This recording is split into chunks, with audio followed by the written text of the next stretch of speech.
நீதான மாப்பிள்ள? நான் யாரோன்னு நினைச்சேன். ஊர்வலத்துக்கு வந்தா நான் பொண்ணு மாப்பிள்ளை பாக்குறது இல்ல, என் குழப்பத்தான் பாக்குறேன். ஒரு நாளைக்கு 3 ரூபா தரலாம். சரிடா, இது என்னது? Head weight. எனக்குடா கீழே இறங்கிட்டு மறுபடியும் பறக்க சொல்றியா? வேலை நீ என்கிட்ட வந்துடுற, நான் வேலை தரேன். வேலை சரியா? பக்கத்துல ஏட்டா சம்சாரமா நல்லா காட்டுற. சம்சாரம் தான், சம்சாரம் தான்.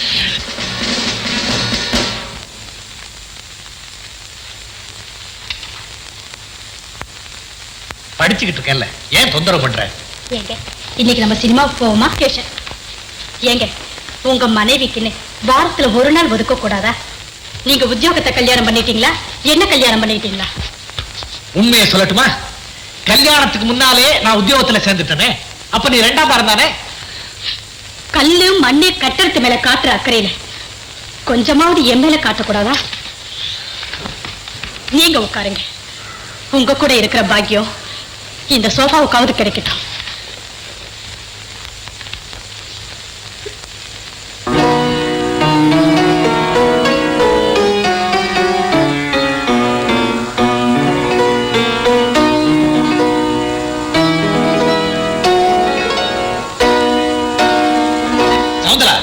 கொஞ்ச நேரம் சும்மா இருக்க மாட்டியா? நான் பியானோ வாசிக்கிறதும் பிடிக்கலையா? பிடிக்கல. என் கூட வெளியே போறது பிடிக்கல, என் மியூசிக் பிடிக்கல, என்னையும் பிடிக்கல. ஏமா உன்னை கல்யாணம் செஞ்சுக்கிட்டேங்கிறதுக்காக தோள்ல தூக்கி வச்சுட்டு ஆடிக்கிட்டே இருக்க முடியுமா? பின்ன ஏன் என்ன கல்யாணம் பண்ணிட்டீங்க? இது கேள்வி. படிச்சா அரை மனுஷன், உத்தியோகத்துக்கு போனா முக்கா மனுஷன். கல்யாணத்தை பண்ணிக்கிட்டா தாண்டா முழு மனுஷனா இருப்பேன்னு எங்க அம்மா சொன்னாங்க. சரி, முழுசா இருப்பேன்னு கல்யாணம் பண்ணிக்கிட்டேன்.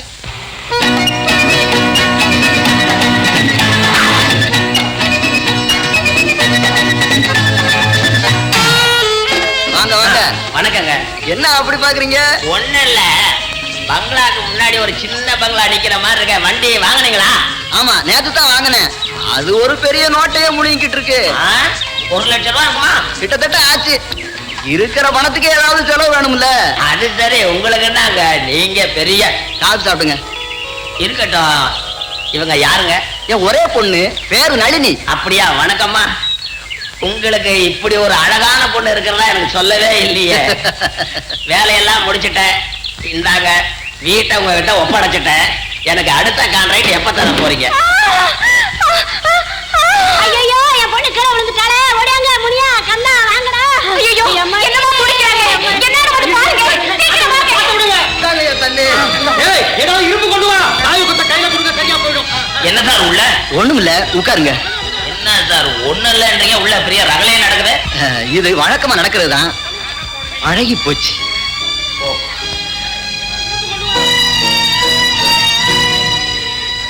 என்ன சார் யோசிக்கிறீங்க? என் ஒரே பொண்ணு, என்னென்னமோ வைத்தியம் செஞ்சு பார்த்துட்டேன், சரியா? அப்படியா? ஒரு கல்யாணத்தை பண்ணிட்டா? கல்யாணமா? ஆமா சார், இந்த வயசுல கல்யாணம் பண்ணிட்டா வியாதி சொத்தாயிடும் சொல்லுவாங்க. ஏன் சார், என் பொண்ணுக்கு இந்த வியாதி இருக்குன்னு தெரிஞ்சா யாரு சார் கல்யாணம் பண்ணிக்குவா?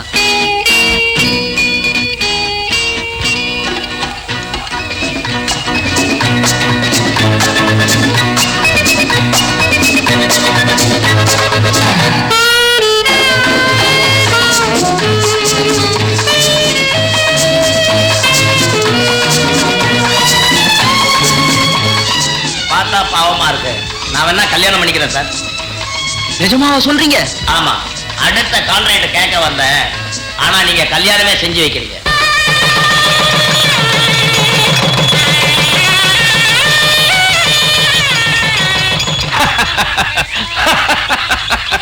தப்பெல்லாம் செய்யறவனா இருந்தாலும் அவன் பேர்ல எனக்கு கோவமே வரல. ஏன்னா அவன் பிழைக்க தெரிஞ்சவன். பீடா போடுறது நீயும் பிழைக்க தெரிஞ்சவன் தான். வெத்தலவாக்கம் போட தெரிஞ்சவன் தான். சத்யா கொள்கைக்காக கல்யாணம் செஞ்சுக்கிட்டான், கன்விக்ஷன். ரஞ்சன் கல்யாணங்கிற கடனுக்காக கல்யாணம் செஞ்சுக்கிட்டான், கன்வென்ஷன். ஆனா மந்திரமூர்த்தி அதனால சௌகரியம் இருக்குன்னு கல்யாணம் செஞ்சுக்கிட்டான், கன்வீனியன்ஸ். அது சரி, உன் விஷயம் என்னாச்சு? கல்யாணம் ஆனாலாவது அதிர்ஷ்டம் வருமானே அதையும் பண்ணி பார்த்தலான்னு முடிவு பண்ணிட்டேன். இப்போ பொண்ணு பார்க்க போயிட்டு இருக்கேன். அத்தேசா திருப்புற, நீ வண்டியை முன்னாலதானே பார்த்து ஓட்டுற. கொஞ்சம் சீக்கிரமா மாம்பழத்துக்கு போப்பா, ராவு காலம் வந்துட போகுது. ஏன் சார் அவசரம்? சொல்றேன், உனக்கு கல்யாணம் ஆயிடுச்சா? கல்யாணம் கசுமாலம். உனக்கு ஏன் கல்யாணம்? சரியான வருமானம் இல்ல, வேலைவாய்ச்செல்லாம் ராஜன் மாதிரி ஏற்கனவே போகுது. பொண்டாட்டி வச்சு காப்பாத்த வக்கு இருக்கா, வகை இருக்கா, திக்கு இருக்கா, திராணி இருக்கா? உனக்கு ஏன் கல்யாணம்? அட குழந்தை குட்டிய பிறந்துச்சு, அதை வச்சு காப்பாற்ற முடியுமா? அப்புறம் ஏன் கல்யாணம்? உன் மூஞ்சி கல்யாணம் ஆயா சோமா ஏப்பா நீ யார சொல்ற? நீ என்ன நீல சார் என்ன நான் கேட்டுக்கணும். கொஞ்சம் வண்டி ரிப்பாட்டு. என்ன சார் மாமன முறைன்னு? இல்ல, நானும் என்னையே கேட்டுக்கிட்டேன், மனசை மாத்திக்கிட்டேன். இந்தா ₹1 பிடி. நீ மீட்டர் முடிக்க, நான் கதவு முடிக்கிறேன் சார்.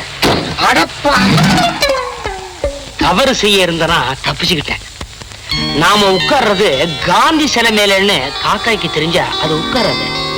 தெரியாம செய்யற தப்புக்கு எப்பவும் மன்னிப்பு உண்டு. ஆனா 6வது அறிவு படைச்ச மனுஷன் ஒருத்தன் தான் சார் தெரிஞ்சே தப்பு பண்றான். அவனை மன்னிக்க முடியுமா?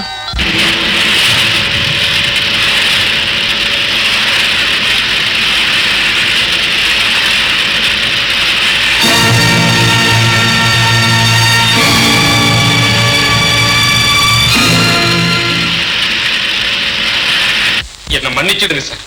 நான் லஞ்சம் வாங்கினது பெரிய குத்தம் தான். கொஞ்சம் இரக்கம் காட்டுங்க சார். நான் இதுவரைக்கும் இந்த மாதிரி தவறு செஞ்சதே இல்லை சார். இதுதான் முதல் தடவை. இந்த அணைக்கட்டு திட்டத்துல சுமார் 10,000 பேர் வேலை செய்யறாங்க இல்ல? அதுல ஒவ்வொருத்தரும் ஒவ்வொரு தடவை லஞ்சம் வாங்க ஆரம்பிச்சா ப்ராஜெக்ட் என்ன ஆகும்? நிர்வாகம் என்ன ஆகும்? ப்ராஜெக்டோட செலவு எவ்வளவு கூடி போகும்? ஒருத்தவங்களுக்கு ₹100 லஞ்சம் கொடுக்கறான்னா அது அவன் பையில இருந்து கொடுக்கறது இல்ல சார், கட்டுற செலவுல ஏத்திடுவான். இதை பத்தி எல்லாம் ஏன் யாருமே யோசனை பண்ணி பார்க்க மாட்டேங்கிறீங்க? இதுதான் சார் கடைசி தடவை. திறமையின்மை கூட என்னால பொறுத்துக்க முடியும், ஆனா லஞ்சம் வாங்குறத என்னால பொறுத்துக்க. உங்க ஆபீஸ்ல வேலை செய்யற விநாயகத்தோட மனைவி பின்னால குவார்டர்ஸ்ல தான் இருக்காங்க. இன்னைக்கு அவங்க வீட்டுக்காரரு. ஆமா, லஞ்சம் வாங்கின குத்தத்துக்காக நான் தான் அவரை வேலை இருந்து நீக்கும்படி கடுமையா எழுதினேன். அதுக்கு என்னப்போ இவங்க இங்க வந்திருக்க வேண்டிய அவசியமே இல்லையே. இல்லைங்க ஐயா, தயவு செஞ்சு நான் சொல்றத கொஞ்சம் கேளுங்க ஐயா. என் பிள்ளை 10 நாளா படுத்த படுக்கையா கிடக்குறான். பல்லுல பச்சை தண்ணி கூட படல. வயத்துக்கு கொடுக்க ஆகாரமும் இல்ல, வியாதிக்கு கொடுக்க மருந்தும் இல்ல. இந்த நிலையில அவருக்கு வேலை போயிடுச்சுன்னா நாங்க என்னையா செய்வோம்? எங்க கஷ்ட நிலைமைய கொஞ்சம் நினைச்சு பாருங்கய்யா. உங்க கஷ்டம் லஞ்சம் வாங்குற உரிமையை கொடுக்கல. தவறான காரியத்தை செய்தா அதுக்குரிய தண்டனை அனுபவிச்சு தான் தீரணும். இதுல நான் ஒண்ணுமே செய்யறதுக்கு இல்ல. அவர் தப்பு செஞ்சவர்தான், நான் ஒத்துக்கிறேன். ஆனா எங்கள மாதிரி ஏன் எளியவங்க வயிற்றுல அடிக்கிறதுல உங்களுக்கு என்னையோ லாபம்? லாபம் எனக்கு இல்ல, இந்த நாட்டுக்கு. என்னமோ இந்த நாடு உங்க தலையில இருக்கிற மாதிரி பேசுறீங்களே. தவறு நடக்குதுன்னா அந்த தவறு ஏன் நடக்குது, எதுக்காக நடக்குதுங்கிற அடிப்படை காரணத்தை யோசனை பண்ணி பாக்குறீங்களா? இல்லையே, உங்க கையில தான் பேப்பர் இருக்குது, எழுதிட்டீங்க. எங்க வீட்டுக்காரருக்கு வேலை போக போகுது. உங்க எழுத்துனால எத்தனை யாருங்களுக்கு சோறு போட்டிருக்கீங்க. அது உங்களால முடியாது, ஆனா வயிற்று அடிக்க முடியும். எழுத்துக்கு அடிக்கிற வலிமைதான் இருக்கு, ஆக்கிற சக்தி இல்லை. உங்களால 5 உயிர் போக போகுதுயா. நல்லா இருங்கய்யா, நல்லா இருங்க. போதும், நிறுத்தமா நிறுத்து.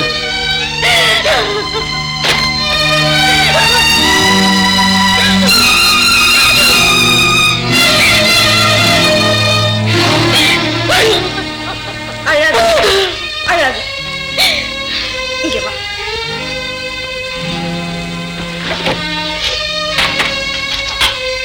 இதுல 50 ரூபாய் பணம் இருக்கு. சாமிக்காக முடிஞ்சு வச்ச பணம்.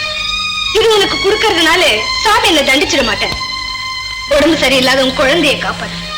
இல்ல பரவாயில்ல, வாழ்க்கை அவரும் என்ன ஒண்ணும் சொல்ல மாட்டார்.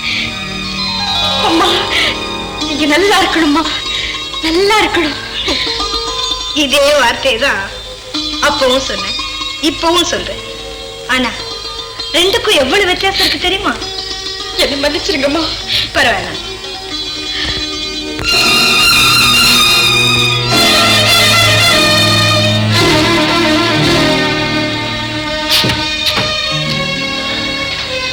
என்ன சார், எதையாவது மறந்துட்டு போயிட்டீங்களா சார்?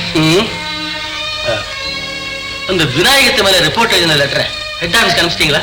இன்னைக்கு தபால் சேர்க்கறதுக்கு நேரம் ஆயிடுச்சு சார். நாளை காலையில ஃபர்ஸ்ட் மெயில் அனுப்பிடுறேன் சார். நல்ல வேலையா போச்சு. அந்த லெட்டரை இப்படி கொண்டாங்க.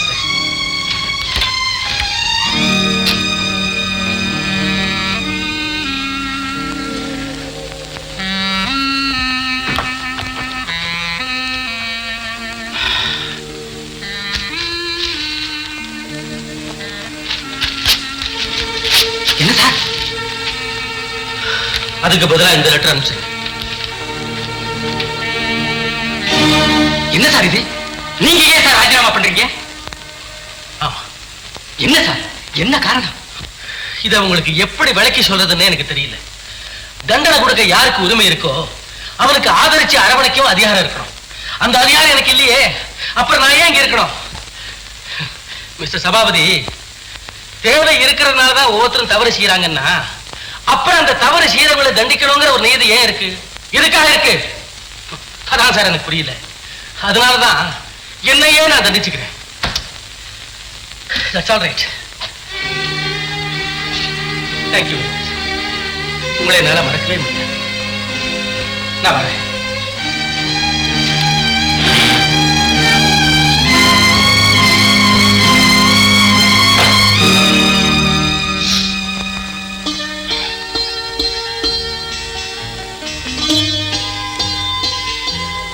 காஞ்சனா, இந்த விநாயகத்தோட பிரச்சனைக்கு நான் ஒரு முடிவு கண்டுட்டேன்.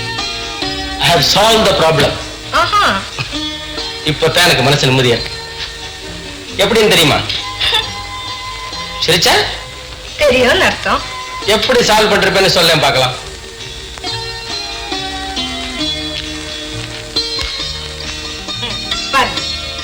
என்னது? நீங்க ஒரு பிரச்சனையை தீர்த்துட்டீங்க, அதன் விளைவா இன்னொரு பிரச்சனை எழுந்திருக்கேன் இல்லையா, அதை தீர்க்க நான் முயற்சி பண்றேன். அப்படின்னா நீங்க நேரா ஆபீஸுக்கு போய் விநாயகத்துக்கு எதிராக எழுதின காகிதத்தை கிழிச்சு போட்டிருப்பீங்க, உங்க வேலையை ராஜினாமா செஞ்சிருப்பீங்க. கரெக்டா? Absolutely correct.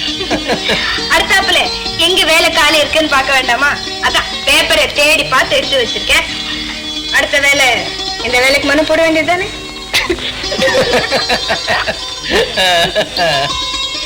துன்பத்திலையும் சத்யா புலோட இருந்தான். அடுத்த பதவி உயர்வு எப்போங்கிற நினைப்புலயே ரஞ்ச முகத்துல புன்சிருப்பு. என்ன சார் யோசனை பண்ணிட்டு வரீங்க? சொல்லணும்னா என்னெல்லாமோ சொல்லணும். மடையா, பூல், ராஸ்கல் இதெல்லாம் சொல்ல முடியுமா? மனசுலதான் வச்சுக்கணும். என்ன யோசனை சொல்லப்படாதா? அடுத்த பதவி உயர்வை பத்தி யோசனை பண்ணிக்கிட்டே வரேன். டிவிஷனல் இன்ஜினியர் ப்ரமோஷனுக்கு என் பேர் முதல்ல இருக்குதான். அப்படியா? எப்ப கிடைக்கும்? முறையா வந்தா 7-8 மாசம் ஆகும். ஒரு சின்ன வேலை செஞ்சா உடனே வந்துடும். இப்ப அதுக்காகத்தான் போயிட்டு இருக்கோம். ஒரு டிவிஷனல் இன்ஜினியர் லீவ்ல இருக்காரு. இப்ப லீவ் முடிஞ்சு வேலையில சேர போறாரு. இன்னும் 3 மாசம் லீவ்லயே இருந்தாருன்னா காலியா இருக்கிற அந்த பதவி எனக்கு கிடைச்சிடும். அதுக்காக அவரை போய் பார்த்து 3 மாசம் லீவை எக்ஸ்டெண்ட் பண்ண சொல்லி கேட்டு போறேன். அவரை சம்மதிப்பாருன்னு என்ன நிச்சயம்? அதுக்கு ஒரு வழி இருக்கு. இப்பதான் அவருக்கு ஒரு குழந்தை பிறந்திருக்கு. லீவ் போட்டா சும்மா இருக்க மாட்டாங்களே. குழந்தைய பாக்குற மாதிரி போவேன். இதுல 700 ரூபாய்க்கு பவுன்ல சங்கிலி வாங்கி வச்சிருக்கேன். குழந்தை கையில குடுக்கற மாதிரி அவர் கையில கொடுப்பேன். காரியத்தால முடிஞ்சு போயிடும். அப்படியா? எங்க பாப்பா உள்ளார செயினா? ஏன் சார், இவருக்கு குழந்தை பிறந்திருக்குது, செயினை கொண்டு போய் கொடுக்க போறீங்க. குழந்தைய புறக்காட்டி என்ன சார் பண்ணுவீங்க? வெள்ளியில வாக்கிங் ஸ்டிக் வாங்கி கொடுப்பேன். அதையும் வாங்கிட்டு அவர் லீவ் எக்ஸ்டெண்ட் பண்ணா விட்டாருன்னா? எல்லாரும் சத்யாவாடா. சத்யாவா இருந்தா தான் எதையுமே வாங்க மாட்டானே. ஏன் சார், இப்ப லீவ்ல போறாரு, அவருடைய எக்ஸ்டென்ஷன் லீவ் முடிஞ்சு வந்துட்டாருன்னா இன்னொருத்தரை பாப்பேன். இன்னொரு டிவிஷனல் இன்ஜினியர் லீவ்ல போச்சுடுவேன்.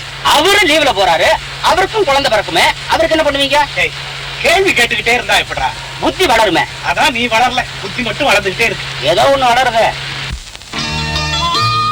இதுல ஒரு சங்கிலி இருக்கு, குழந்தைக்கு போடுங்க. இதெல்லாம் எதுக்கு சார்? பரவாயில்ல, குழந்தைக்கு தானே.